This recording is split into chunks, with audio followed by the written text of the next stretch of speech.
Good afternoon, everyone. My name is VARSHITH, and I am currently pursuing BTech from Delhi Institute of Technology. As a part of uh, English Lab as ESJS course, we have to conduct a case study interview from our senior. I am very glad to introduce him as my senior, Mr. Sai VIDHYUL. He is currently working at Silicon Lab as a fresher. Can you introduce yourself? Yeah, sure. Myself, I'm SAI VIDHYUL. I'm a graduate from Geetham University.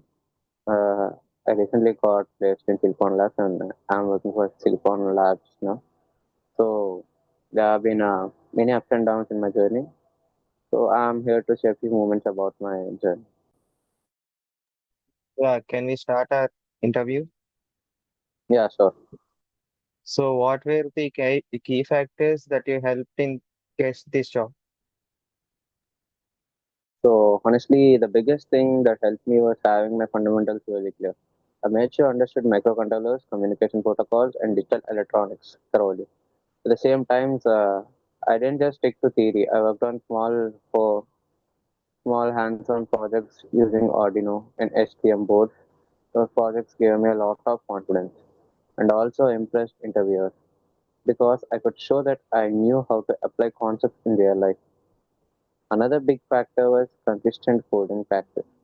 I spent time on platforms like LeetCode, practicing data structures and algorithms, which really helped me during online tests. And one more thing, during interviews, I made sure to explain my thought process step by step. Well, this actually gave a good impression of me near the interviewers. Okay, so what was your daily or weekly preparation routine like while preparing for these interviews? Honestly, my preparation routine was quite structured. Every day I spent around 2 to 3 hours solving coding problems, mainly in C and C++, since they are super important and important in embedded roles. Along with that, I revised my course electronic subjects like digital electronics, communication and systems, and microprocessors. On weekly basis, I try to take at least one mock interview with a friend or my mentor. Well, that helped me a lot with confidence and communication. I also worked on small hardware projects to stay connected with the practical side. So overall, it was a good mix of coding, theory revision, and hands-on practice.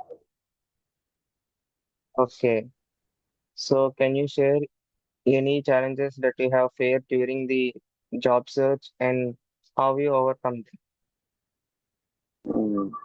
So one of the toughest part for me was balancing college work, final projects, and interview preparation. It felt overwhelming sometimes to manage it. I created a proper schedule and broke things down into small daily goals. Another big challenge was rejection. In the beginning, I failed a few interviews. It was really discouraging, but I realized rejection is a part of the process. I started analyzing my mistakes, worked on my weak areas, and improved step by step.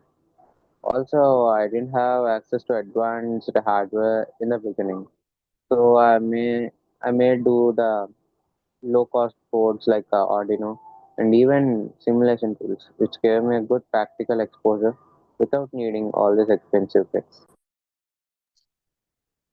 Okay, so what skills or personal qualities do you like to make the biggest difference in your selection? From a technical point of view, my embedded C programming and debugging skills really helped me. But honestly, it wasn't just technical knowledge. Personal qualities mattered a lot too. I think being curious, consistent, and resilient made a huge difference. Even when I didn't know something, I was always eager to learn. And whenever I faced setbacks, I stayed motivated and tried again. I believed interviewers really value that attitude.